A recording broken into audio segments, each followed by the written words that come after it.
Okay, guys. So to create a table, you'll probably be using something like this format. You want to have like the create table, Walmart order. You can have panastrolab.agents or panastrolabs.walmart order.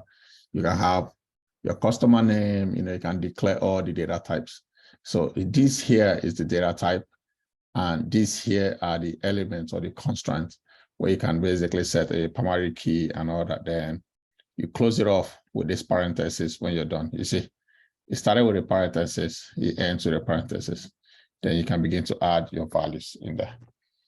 So I think I made a mistake at the create table panastro dots.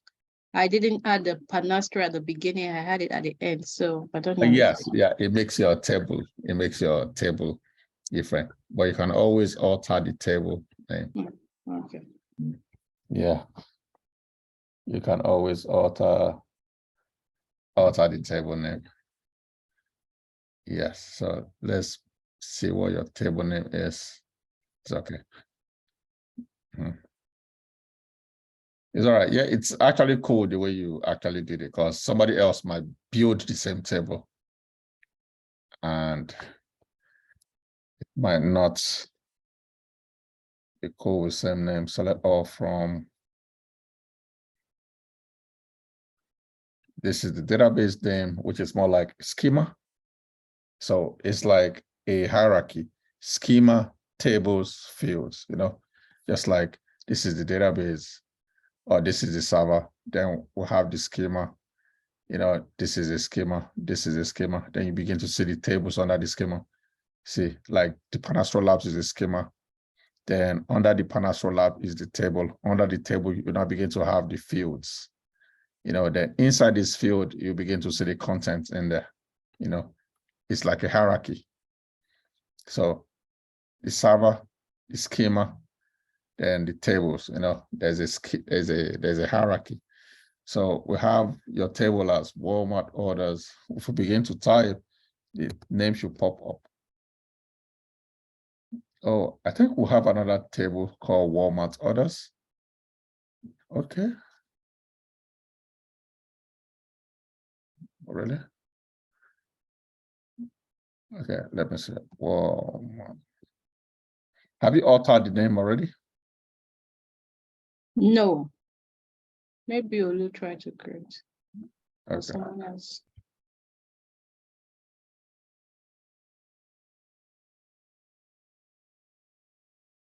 Cool. Oh.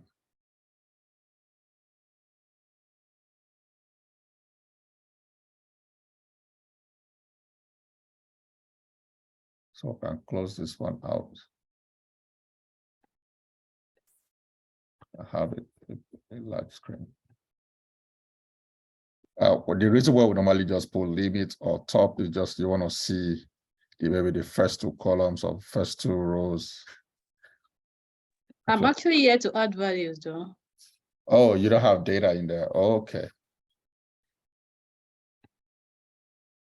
So you need to add value. We need values in there. Are you trying to add values?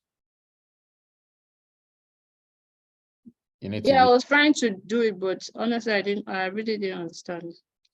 Oh, the insert statement? I know the insert, but the question said insert populate the.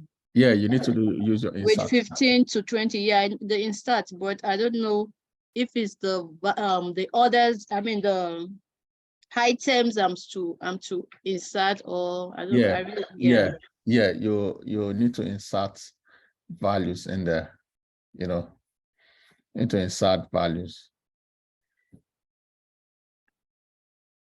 You need to insert values in there. So guys, let's try to insert values from our end. I'm just going to create a template. Then we'll insert values in there.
Okay.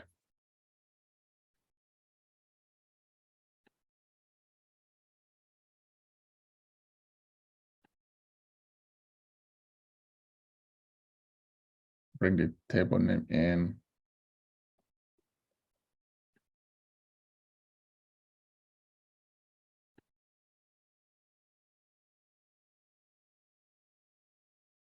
And the columns. Here you want to have customer underscore name. To make it faster, I'm going to write the framework there. We'll just go and try to insert values into it, from our local. Please get your labs ready while I prepare this. So I'll send it out to you shortly.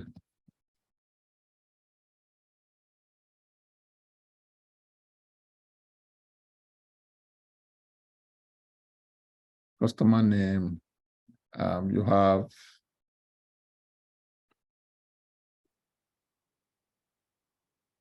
first ID. Because sometimes on when you are at work, this can happen. And there are basic stuff that you just do one of. And the data source could be coming from the data you're meant to insert, could be in a file, could be in an existing database. Okay, units, price. Okay, so customer name can be Hope. And you declared it as a variable character 50, meaning when you say 50, it means that it can only take a maximum of 50 characters. So Hope here is just 4 out of 50 that you declared. Okay, when you say variable character 50, it means that it can only take Hope. Like, let's say your name is Hope ABCDEFG to Z, it means 4 plus 26. It means that's 30 already. If you say Hope to A to Z, like that's my name. So when you say variable character 50, you've declared that anything outside this is going to be an error. And you say customer ID could be 4 numbers, so 11, and I already have 10, 240, 467, 1012. And you want 11, I can add 1. If I add an extra 1, more than 11, it's probably going to break. But sometimes when people declare ints, they don't put numbers. Okay, and number of units, that has to be a number. So I'm saying it's probably going to be, sometimes when you declare int, you can just have it as a number without this parenthesis. So it's a number. Unit price could be 15.0.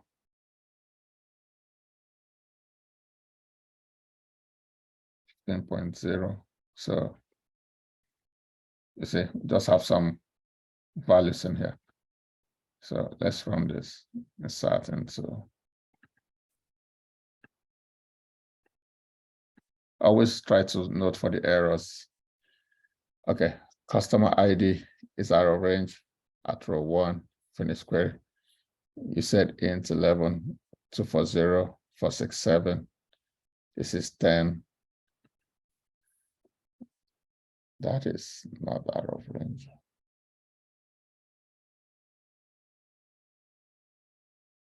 No, let me put it like this. Right again.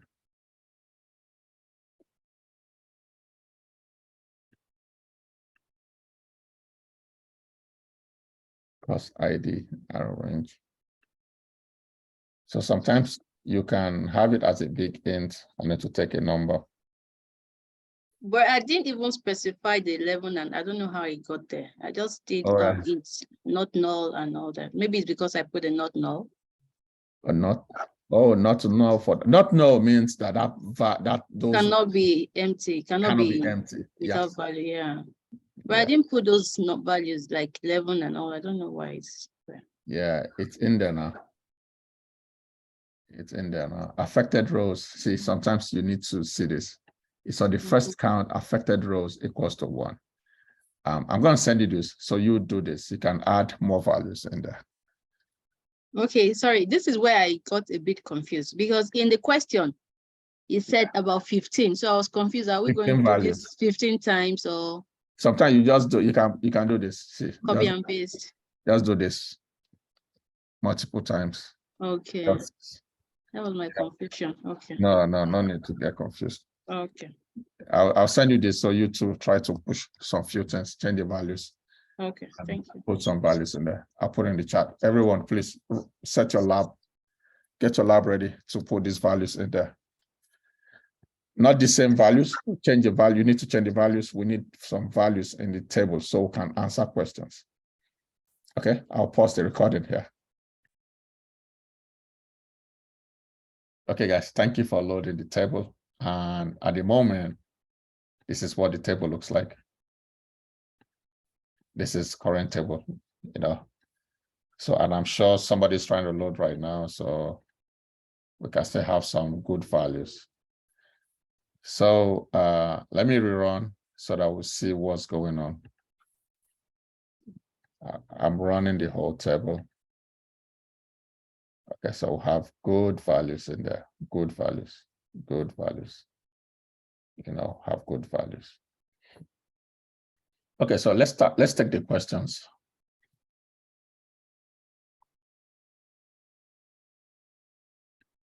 Let's take the questions. So create a table of Walmart orders with fields, ID, customer name. Thank you guys for doing that. But the first thing first is, you know, let's make sure that the name of the table, you know, is this. Okay. So what we're going to do is we're going to, you know, just take note of this. Okay. I want to alter that table so that we can alter the table name. Okay. I'm going to do that right now so that we can all understand what's going on.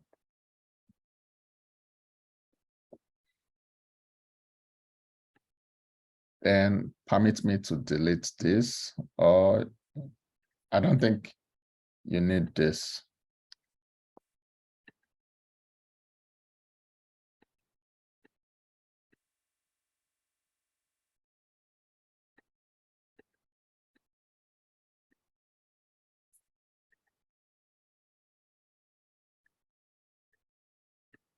Okay, this is another way you can delete multiple rows. Okay, just by selecting.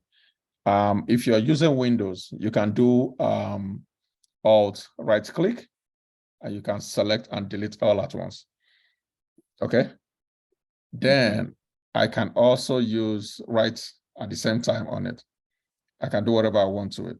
I can write at the same time as well. You see the commas, then I did it all at once. Okay. I will show you all those tricks, you know, with time.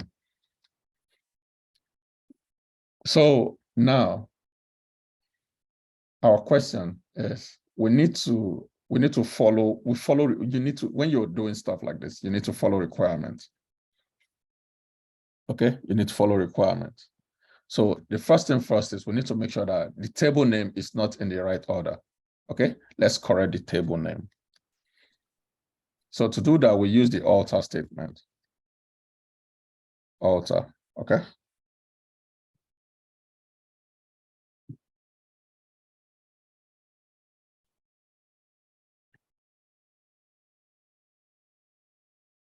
They have different SQL flavors, okay? You see, you can alter, then you put the table, then you put the table name, okay? Then you rename,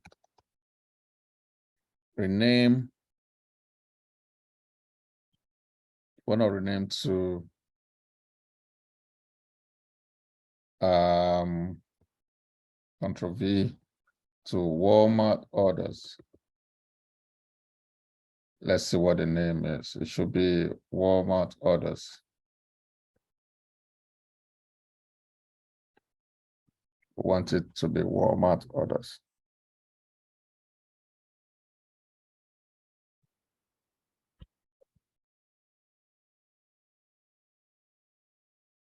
Yeah.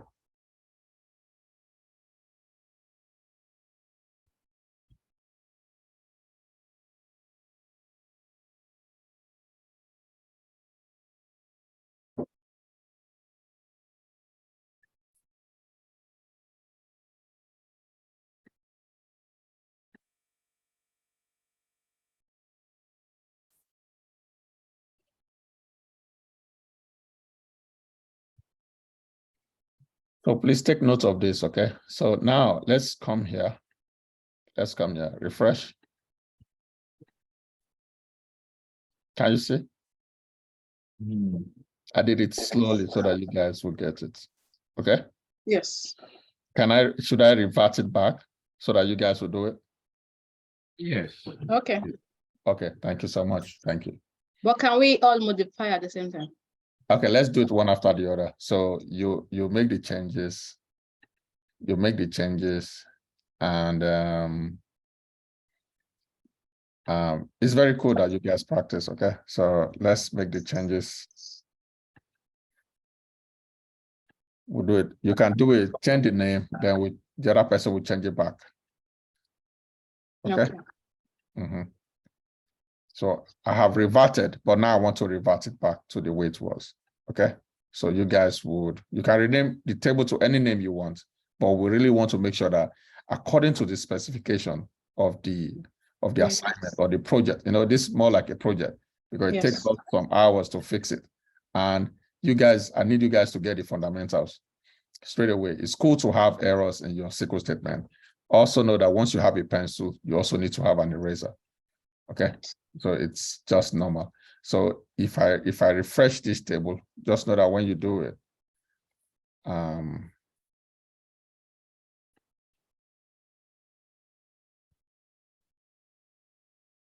goodness.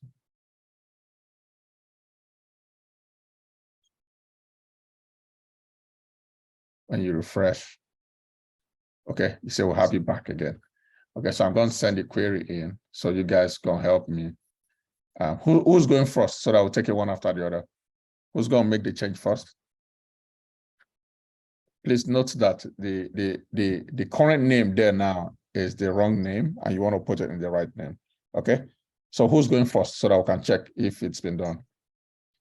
Miss Vivian, please go first. Okay. Yeah, let's you created the table, so let's give you that honor. Yeah, it's a good table.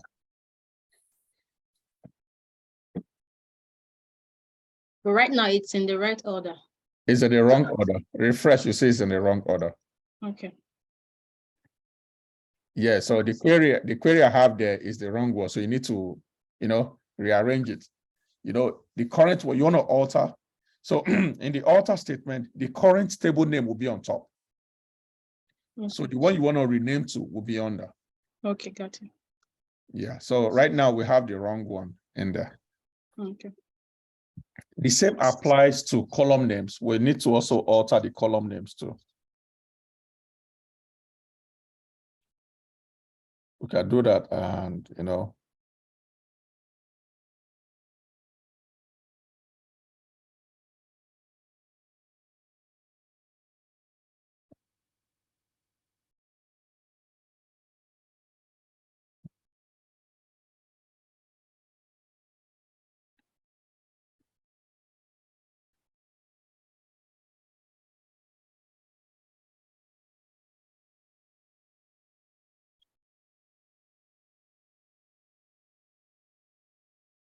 we can take the columns later after we do analysis, so that you guys can practice on that as well, but I'll try to write it here.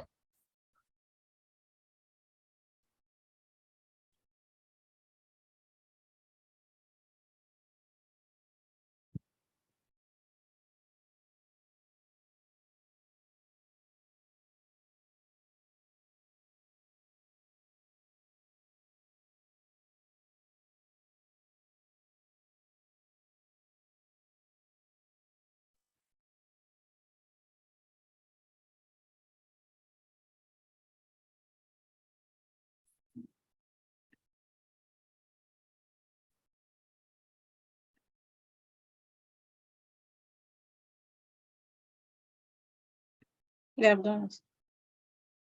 Okay. So Mr. Derek, can you refresh and check and revert it? Can you refresh and check? Okay, it's in the right order now. I see it. Nice one.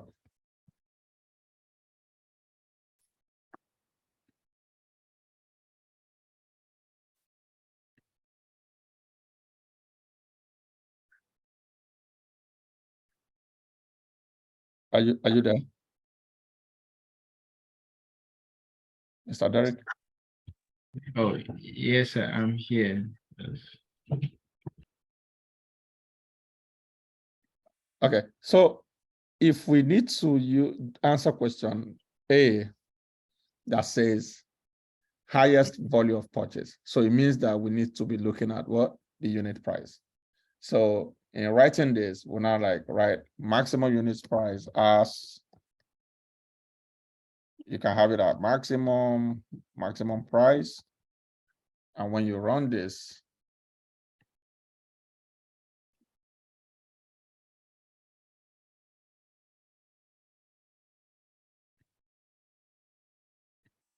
when you run this,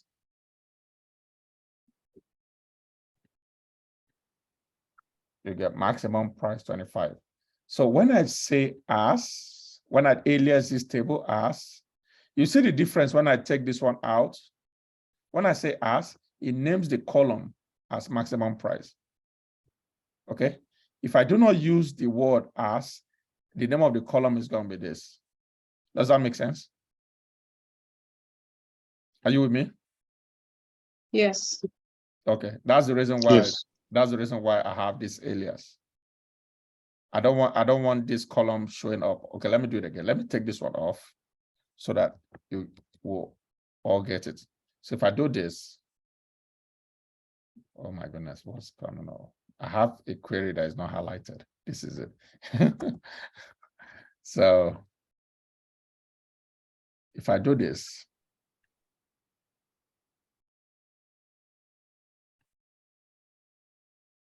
just note that alias. You see, the header is showing maximum unit price, but it doesn't make sense for me to use this maximum unit price. I want it to be all clear.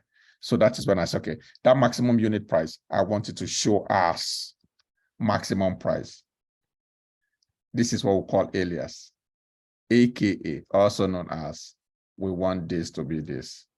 Okay, so just note this table, maximum price. And by the time I rerun this, because I have alias it, I have it as maximum price. Okay, this is what this one does. This is what this alias does. Any question? It's clear. Okay, cool. Let's take the second question. The second question. Can you paste that in the chat, please? Yes, I will. Oh, okay.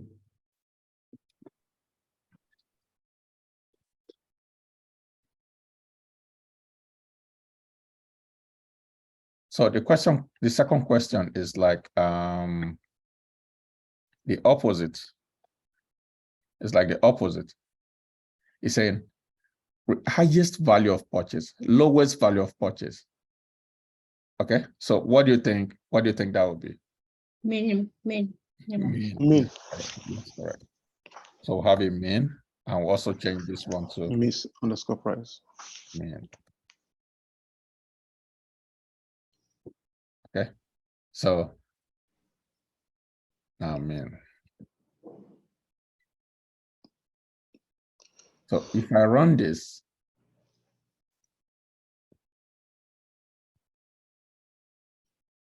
I should get the minimum price. I don't know what the minimum price is. It's 5. 5. Yeah. And yesterday, I just want to refresh your memory. Yesterday, Mr. Kenny taught you that union, right? So if I want to union these two tables, what do you think I need to correct? Anybody? What do I need to correct? If I want to join these The two alias. together, what? The final alias name. What should they be? It should be Price. price. Yeah. Should they be the That's same or they should be different? It should be the same since it's going to show on just one table. Correct. If you want to do this, that was where he was talking about casting. If I need to union these two tables together, they need to be the same. They need to the fields needs to be the same. This one needs to be the same. And the type has to be the same as well. Okay. So, and he taught you guys also how to do it professionally. Okay, can you see? Now, see what happened if this one is called L price. Let's introduce errors. You see, price, you see 25 and 5, okay? Let's say these two, one is L price. Let's look out for the error. Let's clear this output.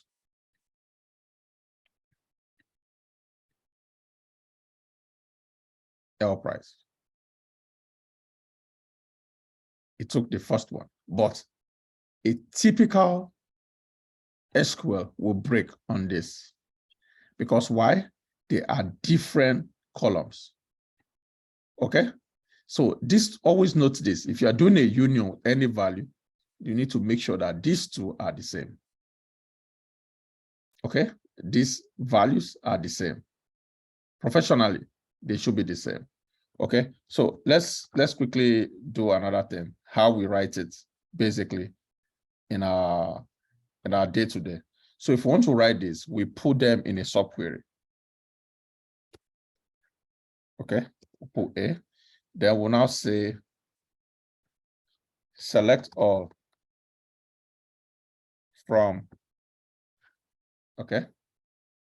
You know that this already is a table, right? Does it make sense? If you do a union of this, you know, it gives you a result, right? Yes. And the result will be Yes. rows and column. So we are now Yes. putting them in a subquery, such a way that the other query, outside query, the outer query, we see it as a table. Okay, so this is how we basically do it professionally. We just put a cast like this, and we can do any other manipulation where we like. Okay, like let's say select all from where, now we can now put where clause, where price less, where price equal to 5 or greater. See this. Let's run this first so you see what I'm talking about. See, if we run this, of course, you know what the result will be.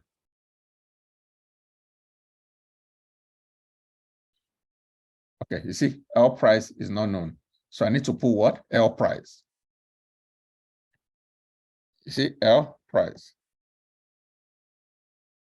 See, price is not known. I use price, right? Please, let's Yes. talk to me, please, so that I know that you guys are here. I used price earlier, it says don't know. So I put this L price here. Right. See the result? It's Yeah. 5. I said where all price equals to 5. Now, what will happen if I say is greater and equal to 5?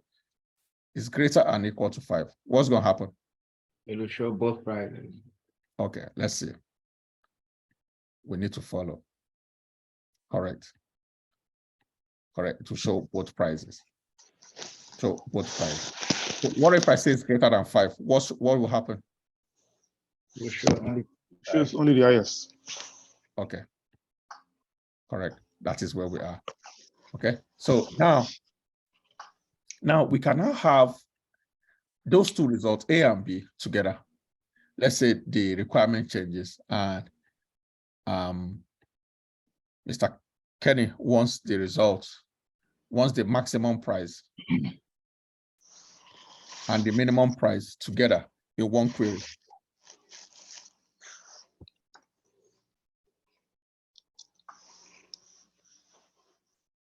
This is it.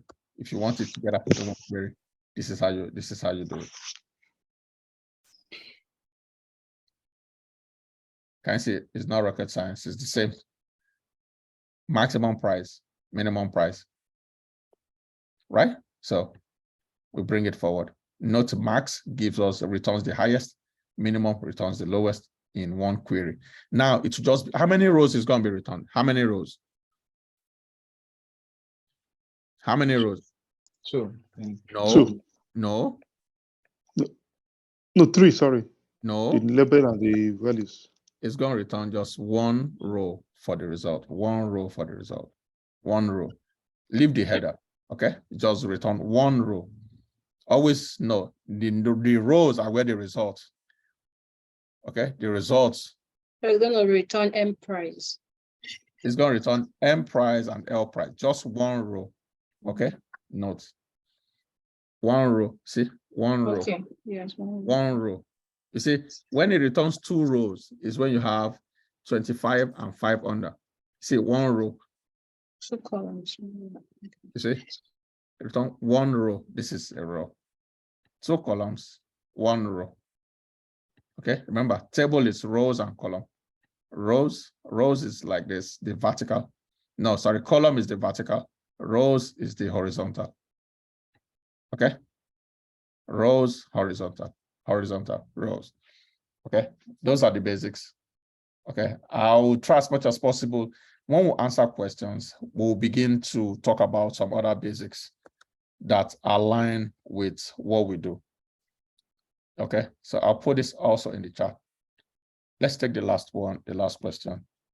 And it was similar to what he was talking about yesterday. So the last question is value of purchase, units price by number of units. So it means that we're not even done yet. So we now need to create value of purchase using this formula, unit price and by number of units. So if the unit price is $5 and the number of units is 15, so you know what the value of purchase will be, right?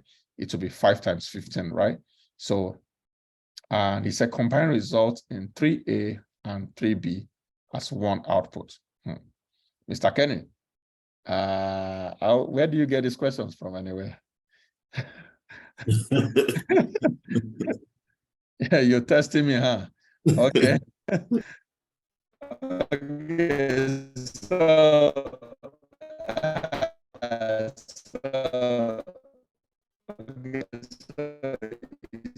Okay, now we need to now do some.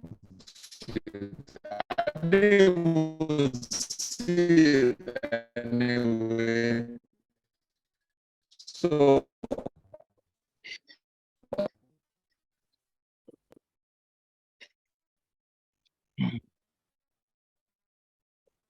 Sorry, can hear you.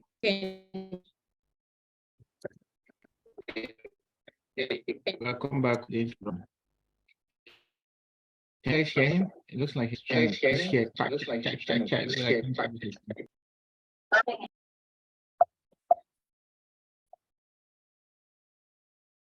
So we've done question A and B together. Now we need to take a look at C. So for C,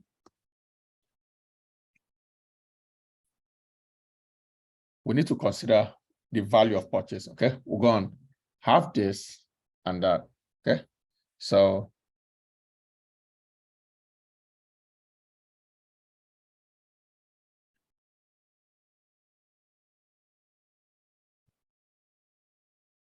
let's select.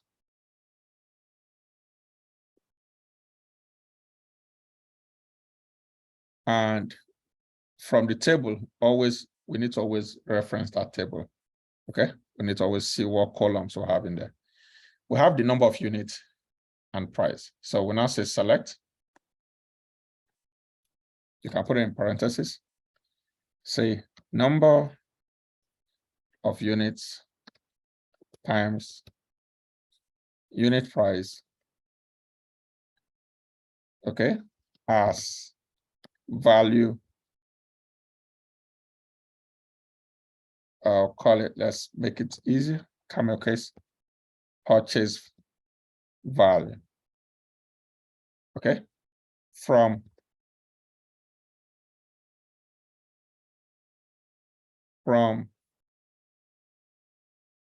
the table name, which is Panastro orders. Okay. So you can, at the same time, you can put here unit price so that you can see what's happening and number of units. You can put number of units here. Okay, let's take this one. Let's put it under A and B. Let's highlight it. So now let's take a look at what this result actually yields.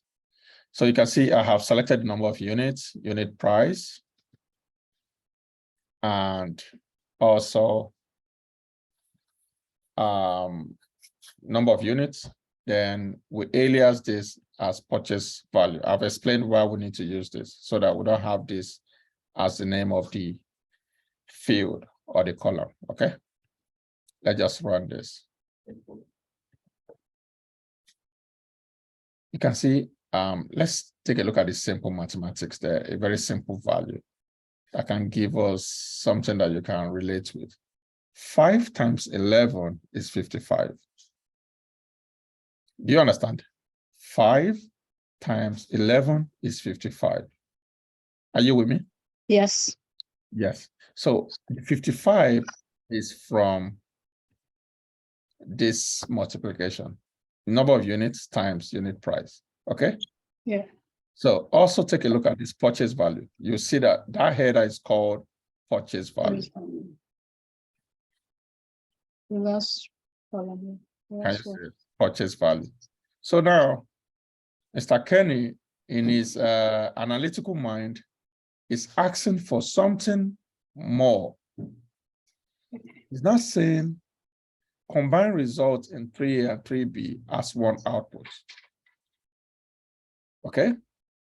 So meaning that 2 things. He wants this.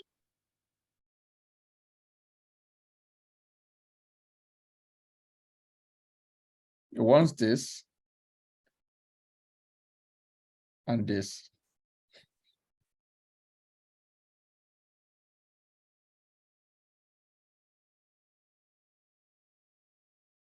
In one output.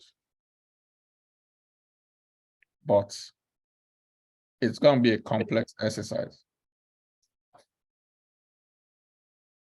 You will say why? Because in this particular instance, we are multiplying number of units. So it's going to throw down the whole value. See this. What did I do?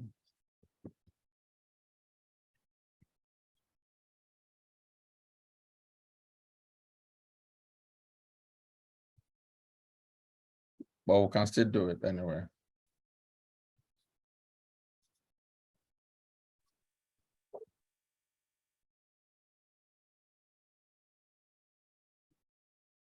But we need to understand the question. But in between, let's combine it. Then I know what this can lead to. It will just be repetitive all through the table. Let's do this, then we'll ask him for clarification, okay, on what he wants. Let's close this. In one output.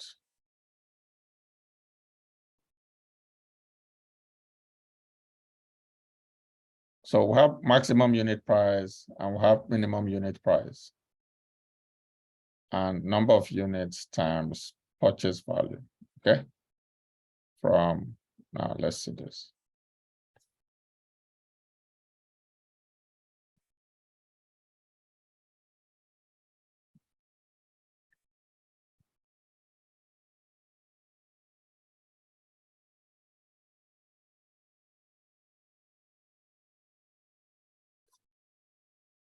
Mr. Kenny.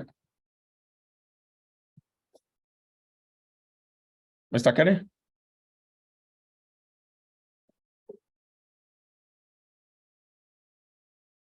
Mr. Kenny, are you there? Yes, yes.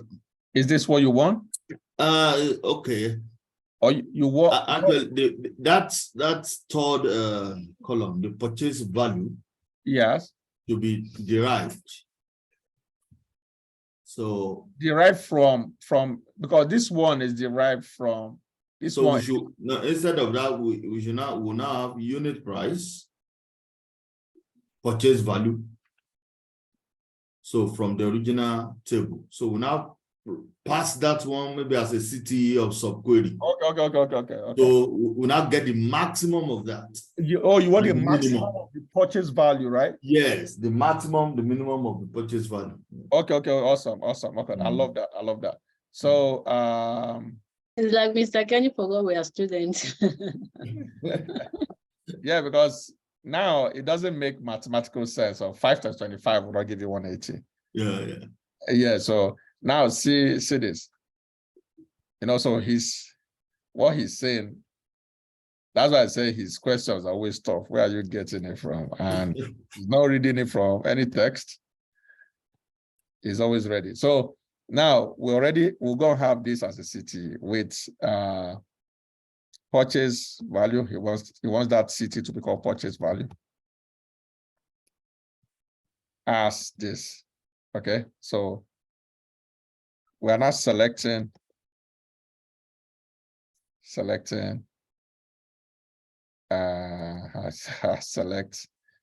convey. We're going to select the minimum purchase value, right? Is that what you want, Mr. Kenny? Yes. Or you want the maximum max and minimum, yes. And the mean purchase value, yes, from purchase value. You can do any name you want. You can do anything you want with it. So when we have this, remember the framework with CTE. This is a CTE with purchase value as this. Select this from this, and by the time you run this, max as no. As from. Yeah. I've not CTE. as L price. No, L value. Let me rename this. Okay. M value. Okay, good. Then from. Sometimes put it here so you make sure everything is cool. So when you run this, you get this. The maximum value is this. This is this. And from this table, you can find, remember we look for 5 times 11, right? Guys, you there? Yes. Yes. Remember I was showing you 5 times 11. Remember the minimum value on this table is 5, right? Mhm. Remember Yeah. the minimum Yes. price. The minimum price on this table is 5, and the maximum is 2131.2. Now let's look for that 2131.2. Okay, let's look for it. So to look for it, you just hold this one. Okay, hold this one. And previously, okay, let me bring this one in. Let me bring these values in, though we don't need them in the main query. Feel free to run your queries and understand your tables. That's what we do. Like when I take a look at the table, I basically want to understand what's going on in there, and I can easily interpret. So if you take a look at this table, this is 12 times 15.1 and all that. So let's look for that 21312. I don't know who created that table. That table must be expensive. We can actually find out who did that table, actually. Do you know how? No. Yes, just by adding the customer name. So the real culprits can be out. So that's why we'll say that America is developed because they use those tables to track everybody. They track everything you do. And we can basically, and I can tell once I run it, and I can tell who did it. And from here, I can say where unit price equals to 14.8.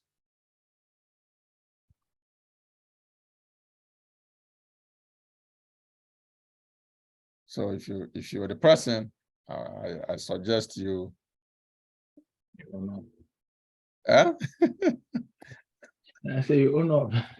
Oh no. Oh no. But FBI is nothing. FBI knocking. You know, showing up. That should be Mr. Francis. Who entered John?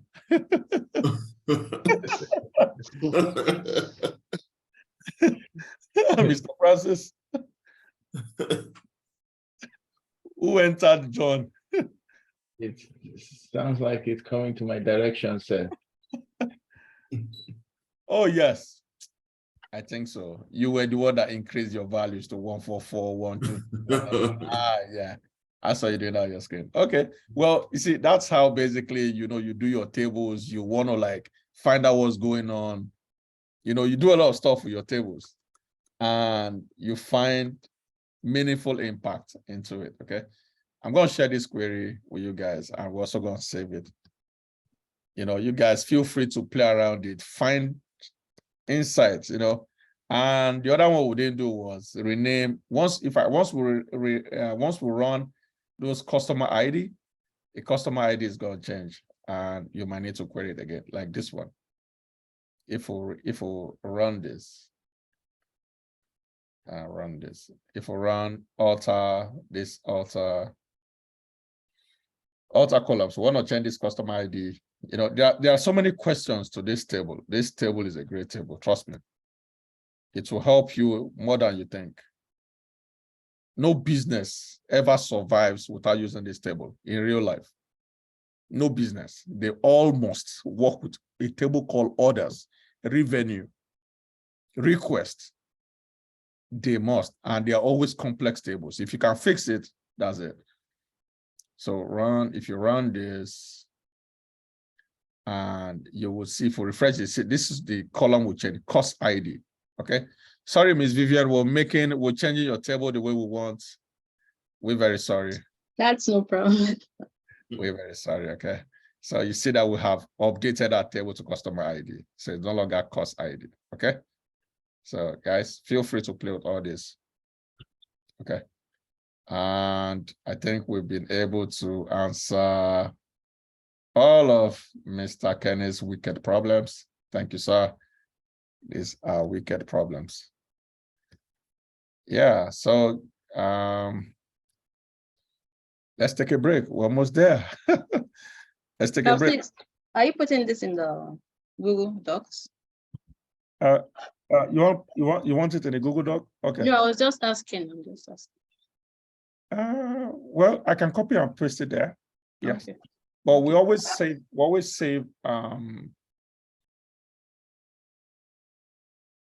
All right, let's continue. So we want to look at the concept of copying tables. Copying tables. So, and in that, we have two options or two methods. Two methods to look at. We want to look at there is select, there is insert into select. Insert into select. And I want us to appreciate when you use one and when you use the other. The second method is create table as. Create table as. There are the two methods. Now, when do you use create table as? If you want to clone the table precisely, cloning, this is the create table as is the method to use. So essentially you are cloning a table here. Now, when you're doing insert into select, you are taking a portion of the record or all. Taking a portion or all of the records. So when you do insert into, you may just take a subset. I want us to deal with method 2 first, the cloning. Let's do the cloning. So in order to do that, the general syntax for that is create table 2 as like table 1. Create table 2 like table 1, or create new table like old table.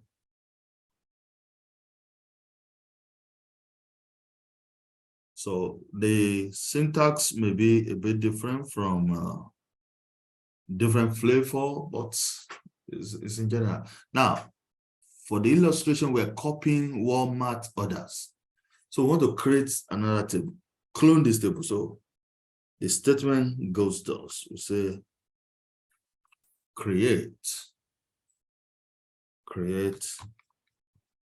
table. Now, what's the name of our new table? Let us call it Walmart orders 2. Walmart orders. Walmart orders 2. Now it could be another name, just for simplicity. Now we are creating it like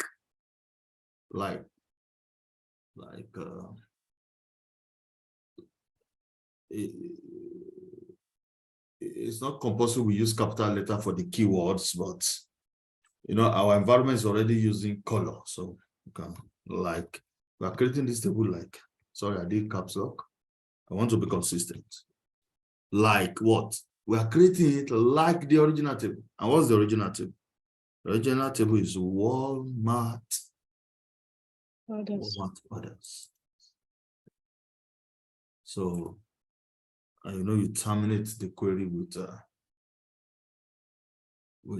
semicolon. So if I run this, wow, yeah, something is undefined. I think we need to specify Panastro Labs dot tables.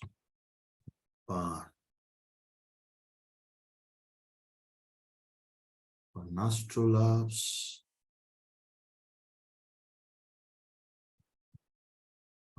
Labs dot Walmart 2, and I'm going to break this into the next line for simplicity.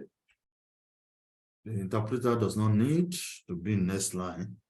Now, some of the things you do is for human readability, so that you can maintain your codes and scripts. It has nothing to do with the machine for breaking the next line. So look at the syntax very well. Create table, new table, like old table. Very simple. I run that. So I think it's gone. Now, let's go and do a refresh here. Let's do a refresh on the Panastro. Now you can see the new table. Yes. Look at it. Now let us just do a quick check. Is the record the same? Let's check quickly. Run that. No data. No data.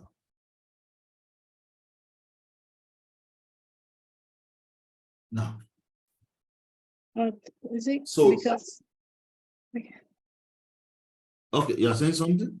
No, I was going to ask, is it because you just did the create without the insert, or why is it not? Yes. Yes.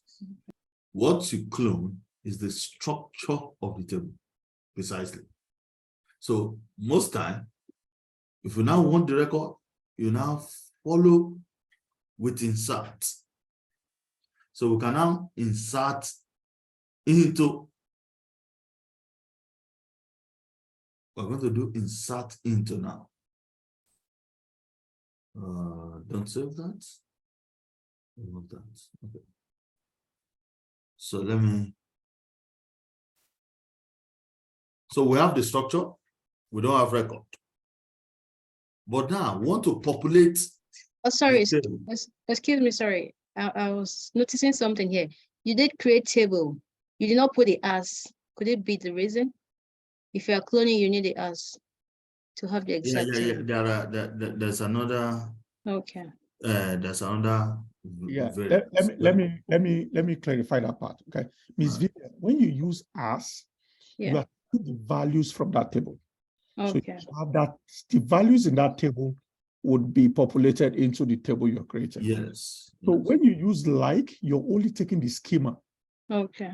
Okay, so sometimes it's better to use like so that you don't truncate. Okay. When you have that values in there, but those are not the values you want. So Okay. that's now you now need to now do truncate table this to now make Okay. this schema. So when you Okay. do like, you give a schema. When you do as, you're taking that values in there. Okay, Okay. that's proper cloning. So Okay. the table like will give you the schema. Only Okay. cloning schema only. Okay, Okay. Thank you. you're welcome. Thank you, Mr. O, for the clarification. Good. So, in actual sense, it should be like there are 3 methods, but not mutually exclusive. You understand? 3 methods. You may have to use 2. Now we can follow up this create like with insert. So we'll follow up with insert. Lastly, we'll do the create as, and you see what we're going to do. So let's do an insert now. We're going to select something. Now, whatever we select, we want to insert it. Let's do something very quickly. And let's say select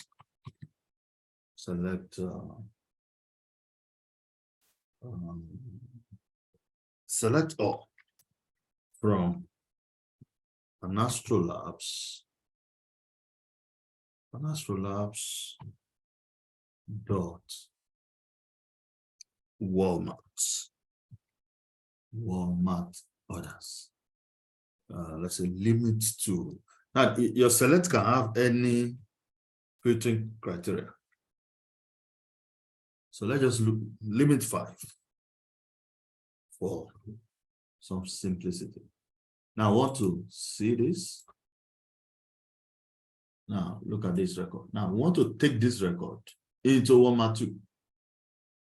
Now it is for simplicity that I just use this limit 5. Anything can give rise to your query.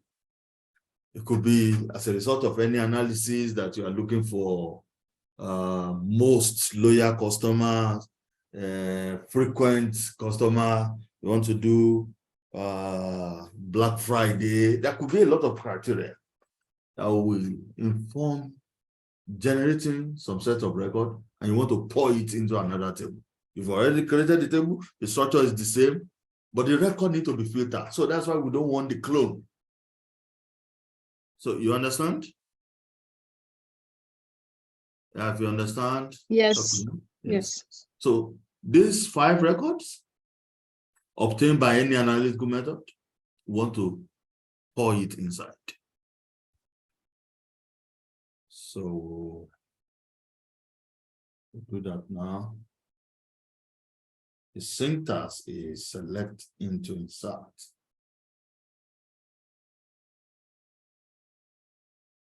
So that's just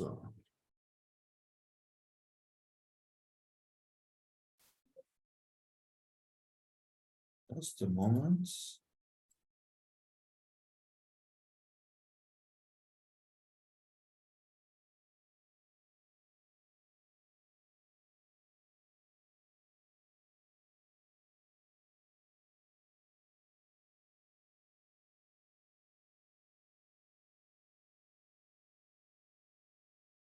So come on, see.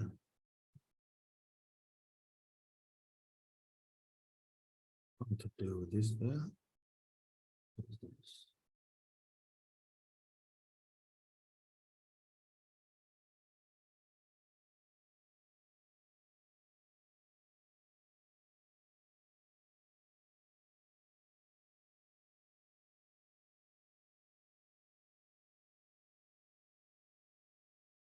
Insert. Just like our It's a combination of our normal insert statement and select statement. Insert into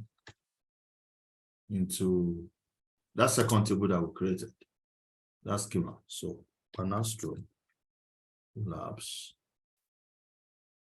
dot Walmart 2, Walmart orders 2. So we're inserting to this.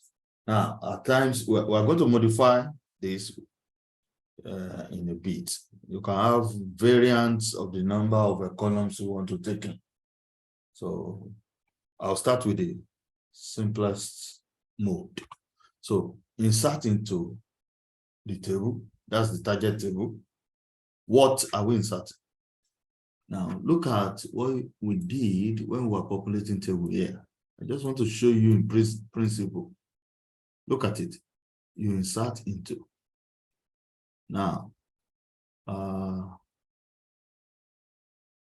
you specified the column names. So the next thing is to specify the columns name. At times you may omit specifying the column's name, which I want to do, but the good practice is that the column's name should be specified. So, but the first line is insert into schema definition, followed by record of values, Insert into schema definition, whether you specify all the tables or implicit, followed by values, record of values. Now, let's take that down here. So we have insert into, we already specified the table here. Now, that we are not specifying the columns means we'll make it implicit that we are taking all the columns. Now, that can give you a problem, but it's not encouraging practice, but I want to take it step by step. So I need to specify the values now. But instead of specifying the values manually, I'm going to get the values from a select statement. So you just follow up with the select statement here and I say select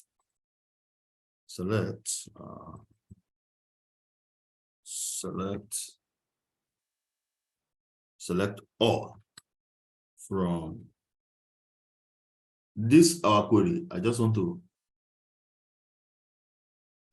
use this query again.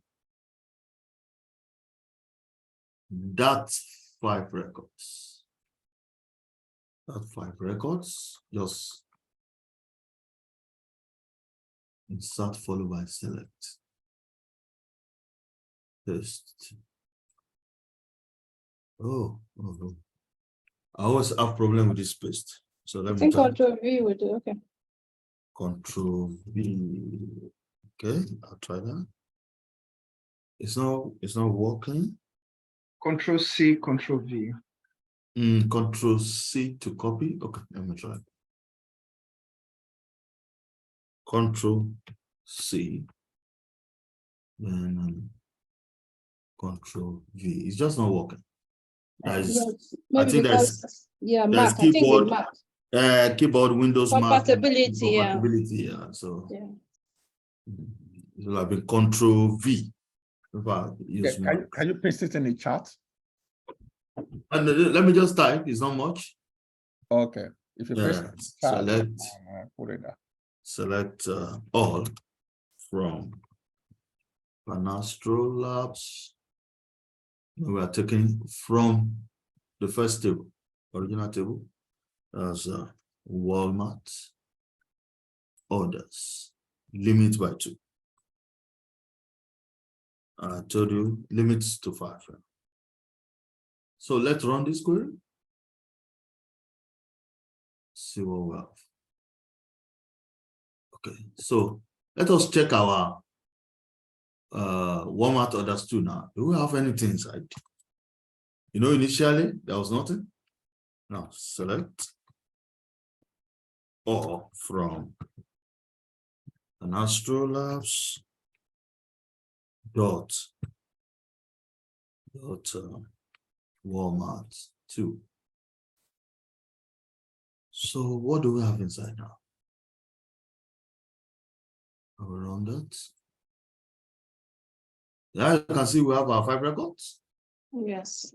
Yeah, so we've done so we've combined.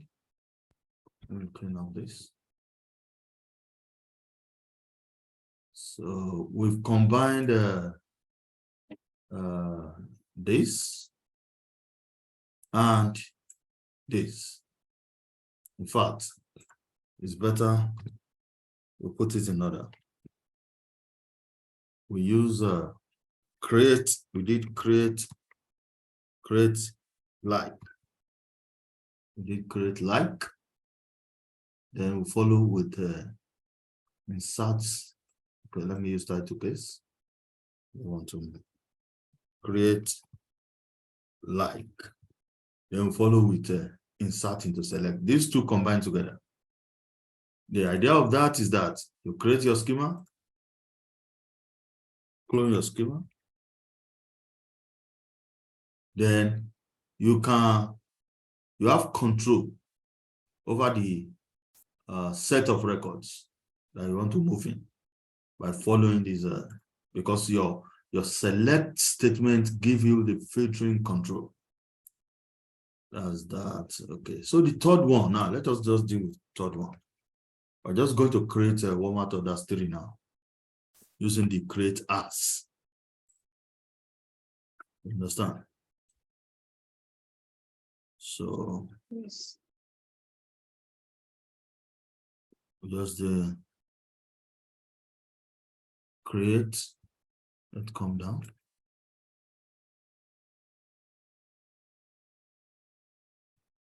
Now we're going to create another table and say create table. Just like this is a create table statement. However, we are dumping something from our table.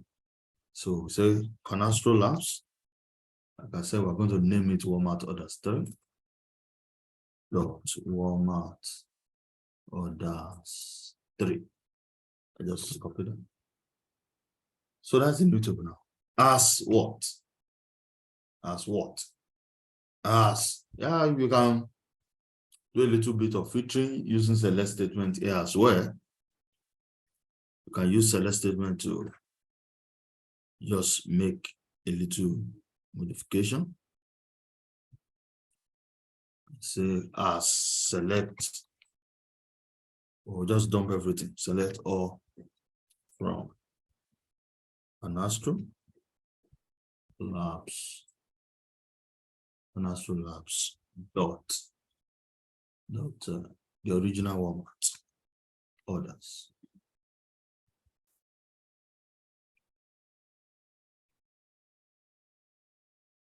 So run that. Now let us refresh. Let's refresh. Yeah. Yeah, we have our third table. Let's check. Is there something inside? So we just dump all the records. Yeah, of course you can filter as well. So, but like Mr. Hope explained, a more elegant methodology is to do, you create the schema, then you input your record. Any question on that? I'm going to give an assignment straight up here. So we don't have more time. If you have question on this? No. Okay, let me continue. Now, the classwork here. Look at what we did here. Dealing with this create like. I want you to put attention on this create like. This one. You understand? Look at the, okay, let us look at the original Walmart orders. Now, we just pick all the columns here. I want you to do something. Pick customer name, pick customer ID. Yeah, pick number of units. leave unit price. So in the new table, you are creating customer name, customer ID, number of units. Name it Walmart orders 4. Walmart orders 4. You are going to select columns. So create like, instead of just dumping everything here, you are going to do a bracket and specify the columns you want, separated by comma. That's the first part. So I hope you are noting that down. Then this insert part, let me remove this. Let me remove this for, okay. Then the insert part, if you do that, that means in your insert statement, you have to also specify your columns. That means in your select all, you have to also specify your columns, like saying customer name, comma, just take it a bit more advanced. What next again? Customer ID. And what again? Number of units. So while creating the schema, you specify, you're not dumping everything. While in the insert select statement, is insert part, you mention the columns. Then in the select, you mention the column. Now it may be trickish, but please, I want you to do that practice. If you get it, you fully understand this concept. So please, can someone note and help type that in the chat for everybody? Okay, but anyway, you can look at the recording to pick the precise questions. Yeah, let's look at constraints. Let's look at constraints. Now, when creating a table, you can introduce a constraint.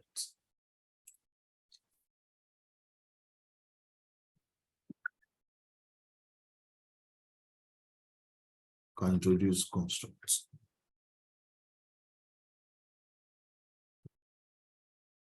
So I'll just use a simple introduce constraints. So introducing constraints. For instance, when you are creating a Facebook account, or is it Twitter?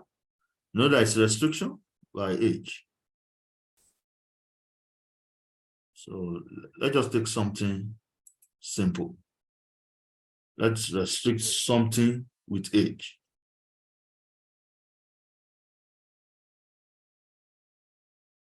Remember, I think we have, I know we've done some things like that. Okay, students. So then I would not want us to deal with this. I don't want us to touch it, but let us quickly borrow something. Yeah. We are going to introduce constraint very quickly when we create the table. So we are going to create that table. There will be a constraint. Then we try to insert something within the constraint, and we'll try to insert something outside the constraint. Then you will see. And that will be the end of this class. So let's create a table now. I want to make it simple.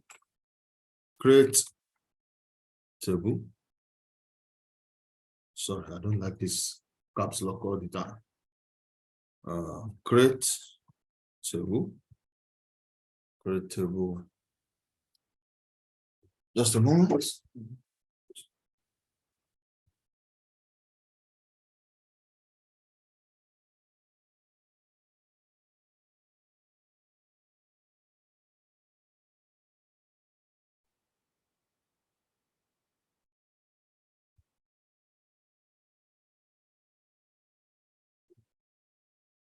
Just a moment, please.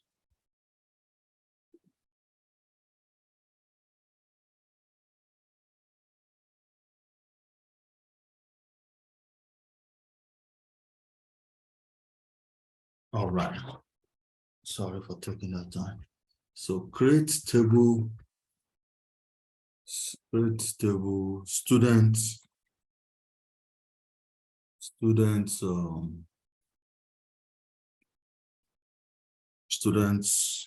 group. So student constraint. So we won't allow certain students to gain admission into this table. Yeah, it can be any name, but please, I'm just choosing a name that is intuitive so that we understand what we're dealing with. And of course, we have our open and close bracket now.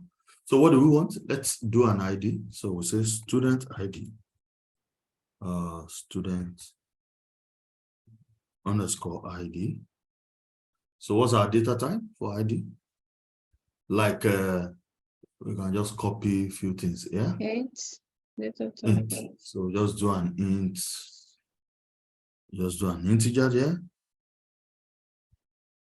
Understand?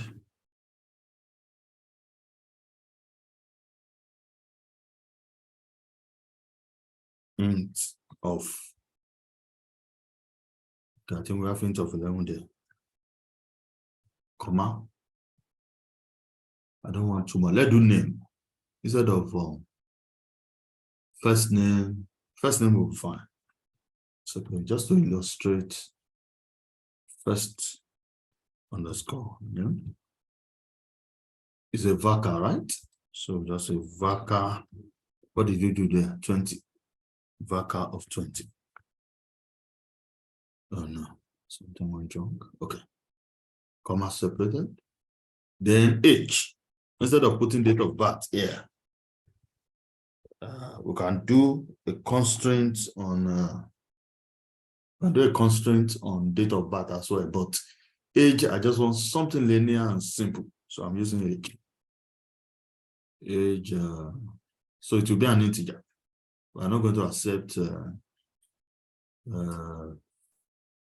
18.5 years. So you understand? Age 18, age 20, and so on and so forth. So age will be the 13. Our age will be an integer. So at times you can just specify your int without being specific. So int, you can leave it to default. Leave it to default. I think we can leave the student ID to default as well. And leave it to default. Int. It's an integer. So age is integer as well. That's the age is an integer. However, we want to add a constraint to this age now, such that let's do 18. If anything is below 18, we don't want that record to come in. You understand? Just a moment. Let me look for the syntax for that.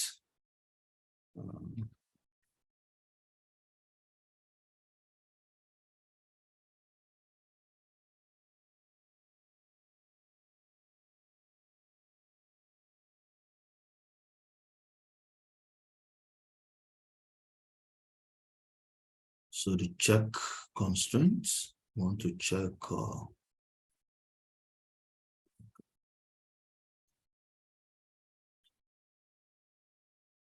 just a moment, I'm just checking up the syntax. Okay. Okay, so it will be another line, comma separated. Comma separated now.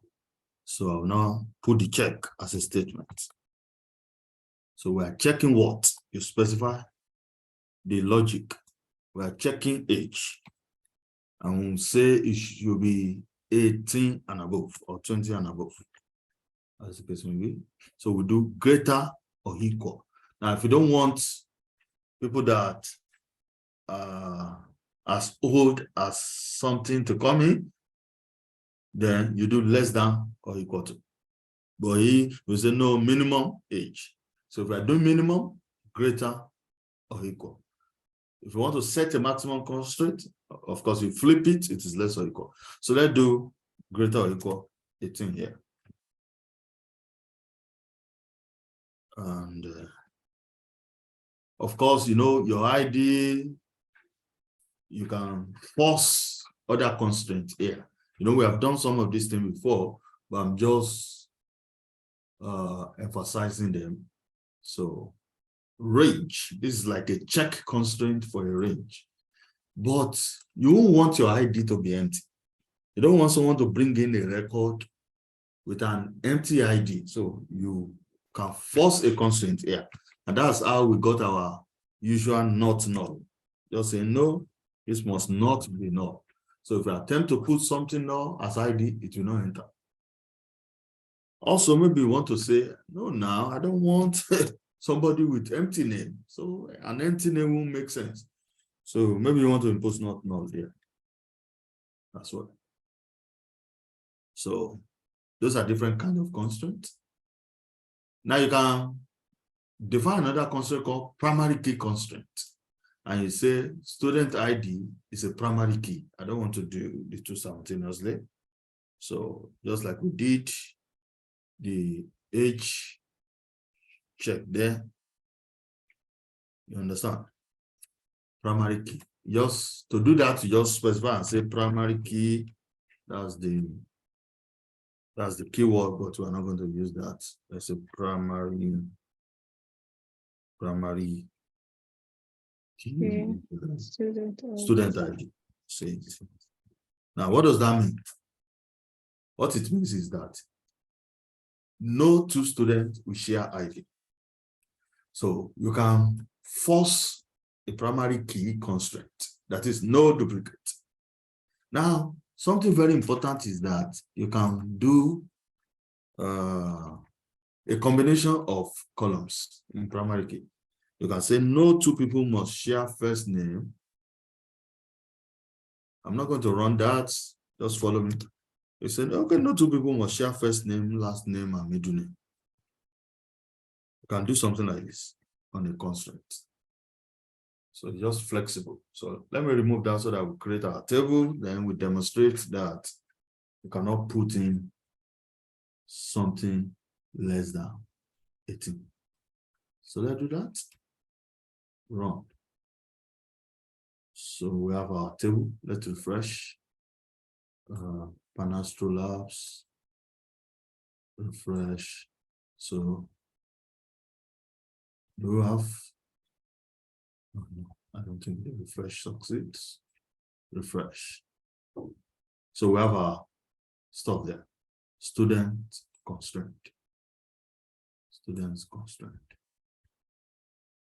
You understand now? So let's test our check by an insert. Insert into, and we're going to do one-on-one insert. Specify your feed columns. Insert into student constraint. Student underscore constraint. Constraint. And what are we putting in there? We have our student ID. Score ID. We have our first name. Score name. And we have age. Okay, so we define that and we specify the values to put in. Values. So we define the values now.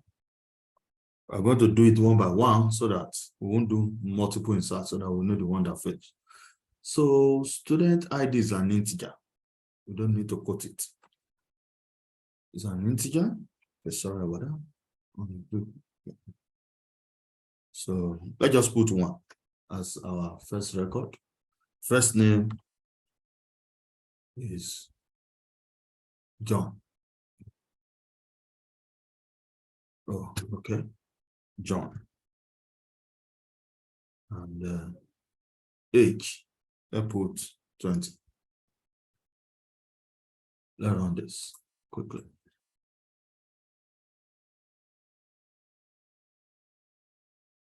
Check our table. It's inside.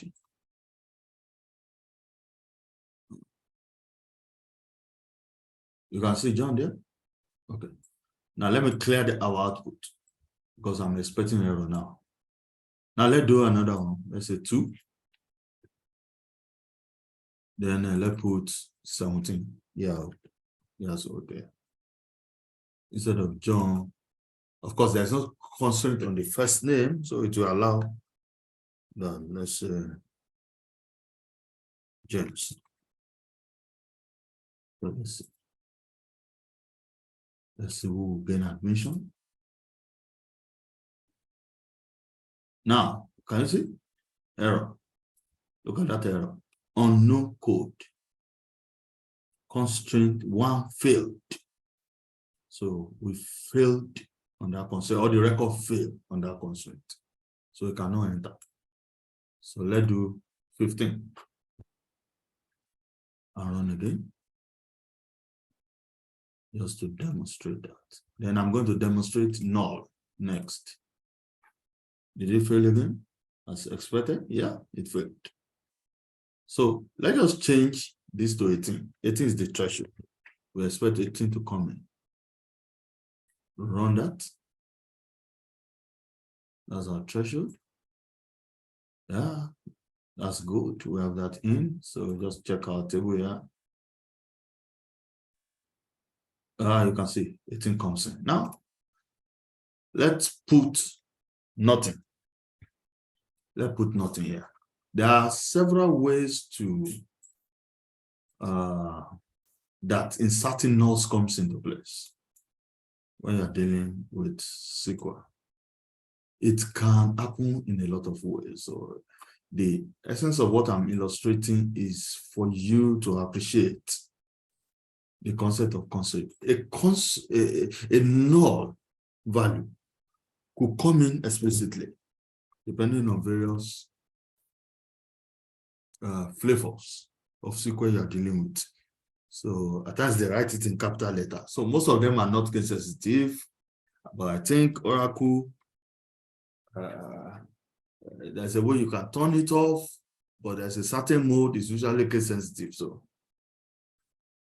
it's safe to just write capital null. Now, I am trying to put in null explicitly here. So I'm going to change this name to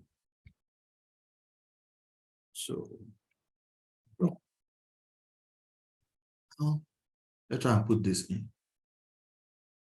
Let's try and put it in. So now he's saying I can't put in null. Now it is explicit here that I am trying to violate this constraint. I am trying to do it. It's clear. But in most cases, it won't be clear that you are violating constraints. In fact, that's why you set the constraint there in the first place. Now, this is simplistic. In reality, how does this come up often is that a null is imputed when it is not specified. In any, I'm going to break this to next line so that can be clear. Okay, I need to let you see the entire. I'm going to close this. I want you to see. I need to close this. Don't save. Now look at it. I'll just omit that portion. Okay, I don't want to spoil. I don't want to spoil that. So this should be like 3, right?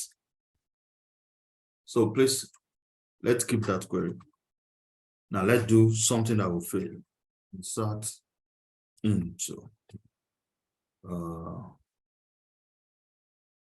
to student constraint.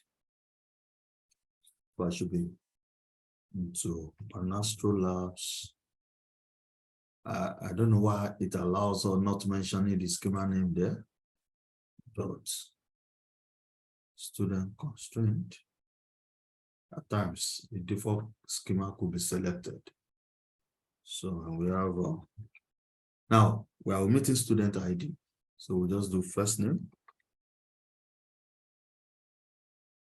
Now, in the other example, I was imputing a null value explicitly. In reality, except for some reasons why you want to do that, and it will not be to violate a constraint. However, this by omission, so it happens implicitly. So first name, age, then let us assume our first name is okay, our age is okay. Now put in values. So two values. The first one is first name.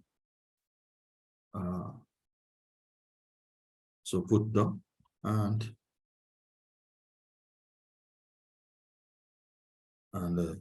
age. Let the age be okay. Sorry. Let the age be okay. Now let's run this. So a null value is implied when a particular column is not mentioned. Look at it. Okay, I just want to run that in again for you to see. Look at that. Now, we didn't mention the student ID, but it's complaining about the constraint. So this is the essence of setting that null value constraint in the first place. Any question? So that we close. We are 40 minutes past the class, but it's an interesting class. I'm happy we're able to touch a lot of concepts.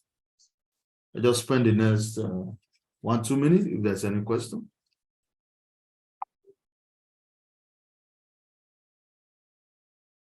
Any question? All right, Mr. Hope, I think we're done. Okay, guys. Hi. Okay, we've come to the end of today's class. So